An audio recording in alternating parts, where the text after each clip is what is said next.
Hi, it's the MLM for the Soul channel. I do have a new topic for today. Before I begin, I just would like to say, may the words, expressions of my mouth, and the thoughts and meditations of my heart find favor and acceptance before you, Hashem. So as you see, this is something very different than I've been doing in the last, over almost 3 years. You're wondering why I'm showing you what looks like a piece of broken glass. It is broken glass, a bowl, a knife, and this countertop. I'm in the kitchen because I'm starting a new series. And then I'll show you the other part, the cut. Well, yeah, the cut on my hand. You can see that. Okay. So then I'll go into details. So I'm going to be doing a new thing I decided to do, and I call this Personal Stories and Practical Lessons to Learn or Apply. So I decided to do something a little different because I think it's very good to share things you experience and then how you go about, with what happens, etc. And so this first one I decided, and then hopefully I'll keep it for like 15 minutes or so, but it won't necessarily be in this scenario like I'm showing you, because it might be from a story from the past and I can't actually show you the props, so to speak, of what happened. So just to say, because this is not going to be shared right away, although I'm recording it now. So this happened on, the 18th of Kislev, which was Toshin Pei Hey, but the 19th of December of 24. And I'm recording this on a few days later, Motzi Shabbos. So why I'm showing you all this is because of what happened. So, and it involves these different things. And there's a lot to talk about.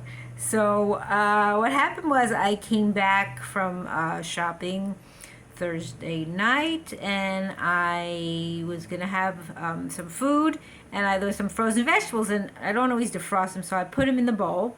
There's a bowl right here. There's a bowl right here. So I put them in the bowl, and he says, "Oh, I'll try to chop them up." So hence the knife. So I was like chiseling them because I'm not showing you the frozen food, but it was like, I guess vegetables tend to do that where they freeze up, and once you get them from the store and they kind of clump together and get more ice around them, and I think when you buy them they're not like that. So I guess I was carefully chiseling it, and then I also moved it to somewhere else because it was maybe noisy, where it was just, see, this is a towel that I have on this counter because it's not a kosher counter, so I use this for cutting and then drying my stuff. And so the towel has like little grooves in it, and you'll understand why in a minute. As opposed to over here where I have the stove, where it's just like a cloth, and the table is where I actually was chiseling. It says, okay, I'll do it there. And in hindsight, I wish I had done it there longer. So what happened, I was chiseling, and then I went over there, did it, and then came back. And then I guess, this is a lesson learned, so please don't try this at home, and please don't do what I did. Better to, and that's part of the lesson learned. I'm saying some of it now, but then there's more. If it's not defrosted and you put it in your pot undefrosted, so what? Or try to remember and defrost it, sooner in the bowl, and do not use the knife. This is actually a ceramic knife, but do not do that. So I was doing that in the bowl, hence that's why I have this here, and I'll show you the rest. So this is actually the top piece of top. So Baruch Hashem, I have other bowls. So I was going like that and going like that. Of course, I'm not going to do it what I did. And then at a certain point, all of a sudden, I did it, and the vegetables were in it, and it just broke.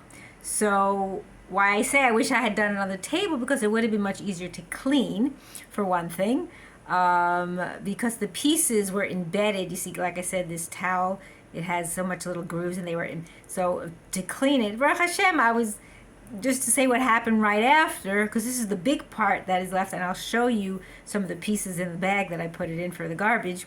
As soon as it happened, my first reaction was not being upset, not being angry. I sang Siman Tov Mazel Tov. I was so happy because they says, wow, this is saving me. Hashem is saving me from something so much bigger. I can't even imagine what it is. So, and it was all over the floor. Here is the floor, so you could see. So it was over the floor. I had to clean that, but it was way harder here. I mean, the big pieces I was able to take and put in the garbage bag, but it was the little tiny, like shards or whatever you call them, slivers, tiny. But I was able to see them in the light because I have the light on bright. I usually don't have this light on so bright. So I was able to clean them all out, and it was very labor intensive. But what was very interesting was over Shabbos, I was looking, or it was maybe yesterday or last night, and all of a sudden, lo and behold, I was cleaning around and I found more. So here are some pieces. I don't know if you could see them in the light. I have to kind of get the light properly. You can't see them right now. They're shining more. So I'm going to try to get it where you can actually see or pick it up. You see, there's a piece of glass. And I didn't even know it was on there. And I left them like this just so you see. So there's the other piece right there. So there's actually a couple pieces. So in the interim, while I was cleaning up, all of a sudden I noticed I got a cut. It's already, Baruch Hashem, closing up, but you can see it's still a little inflamed. So all of a sudden I was bleeding. So while I'm trying to clean up the glass, I was also bleeding. So what I had to do is, thankfully I have a napkin on this little part over here where I'll show you the rest of the glass. So this is the big piece that is left, and that's from the top here, as you can see. So it's a very nice bowl. So I actually bought a few of them at one time, so I had extra, Baruch Hashem, that I could use. So that's the piece. And then the other pieces are here in the bag, and I have to just open the bag. It's a bag I'm just using for garbage, and I have to get it open here. Just give me a second. I'm trying to open it while I'm holding the phone, because usually I don't record on the phone. Usually I record on my computer. So here I'll try to, for you to look in the bag, you can see all the glass right there. A lot of pieces of glass. So that's for you to kind of get an idea. Those are the bigger pieces you could see. There was little ones that you can see. But it was so interesting to find those other pieces. That's why I figured I'll just leave them. And Baruch Hashem, I didn't cut myself because, like Shabbos, I didn't use the sponge part, but I used the this other one, and I didn't even notice they were there. So I wanted to leave them there till I did this video. So like I said, it was very labor intensive. Then I had to put this, and I had to be careful where I was stepping. So there was a lot of moving parts, and it took a long time. But I was thinking, wow, imagine I spend all this time on this, but what could have happened, like even something worse. So we have the expression that you probably have heard of, and I don't need that bowl anymore. It was just to show you, so now you could just see the glass.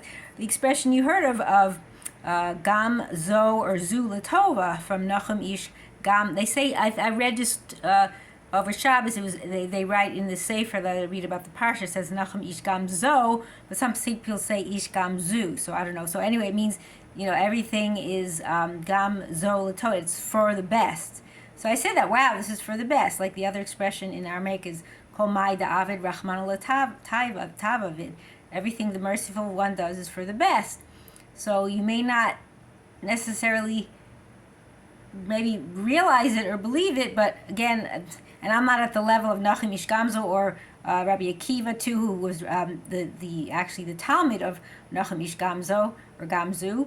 But it's amazing that you can take that information and apply it yourself and see, wow, like to have this happen and the amount of things that were involved, it broke and then I had to clean it, and then all the little, you can't even imagine, like in this towel, like, and I guess they shine a little so I could see where they were. So I was picking them up with my fingers. Again, I'm making a disclaimer, don't do what I did. Don't, if you're going to be careful that you don't get glass in you because they're so small, but I was very careful that you should put gloves on or something, or even gloves can, like to clean it up. I could have just taken the towel and shaken it out, but then you have glass all over. I didn't want to do that.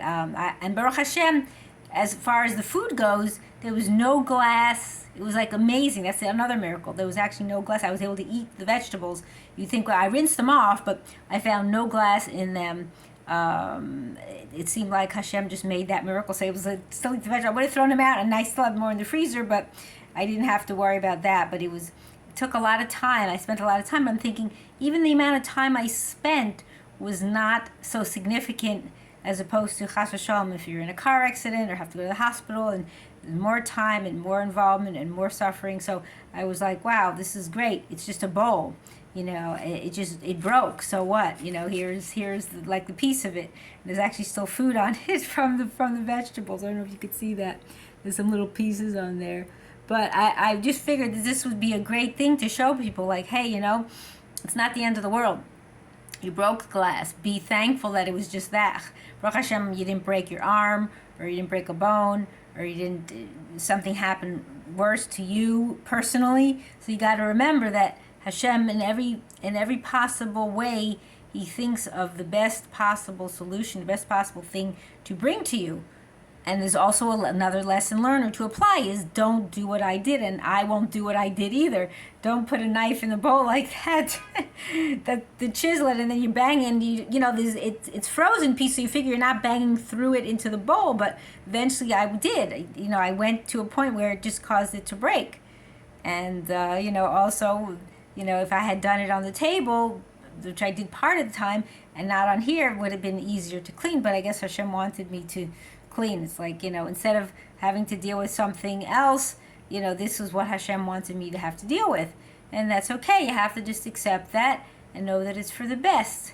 And know that, everything Hashem does is for the best. There's no bad in the world. There's nothing harmful to you. And opposed to, even Chas v'Shalom, if it's something that seems like it is, there's always something good about it. Maybe you won't see it now. Maybe in the future you'll see it. You could relate it to the Parsha that we just had. Again, when this is posted, it's not going to be, but Parshas Vayeshev with Yosef HaTzadik, where he went all through the suffering, and then eventually he was the second to the king and helped his family in Mitzrayim. So you never know. You can't look at things with such a minimal kind of lens, as you say. You have to kind of have a wide scope and know that Hashem is looking out for you, and He's looking at every possible angle of something to see what would be the best possible situation that would work. And again, that's our nisayon, that's our challenge, that we're going to be tested, and we have to overcome the test and look at it that it's for the best. So I hope that this video is something you'll appreciate and learn from it, like I've learned how to go about things. And you're welcome to leave any comments if you have your own stories to share. I'd love to hear them, and give me feedback. And Be'ezrat Hashem, continue this. So this is the first part 1, and I hope you enjoy this of my personal stories and practical lessons to learn and apply. And I wanted to say that I hope and pray that we all merit to live and see the coming of Mashiach speedily in our days and the rebuilding of our final and everlasting Beis HaMikdash. Amen, and thanks for watching.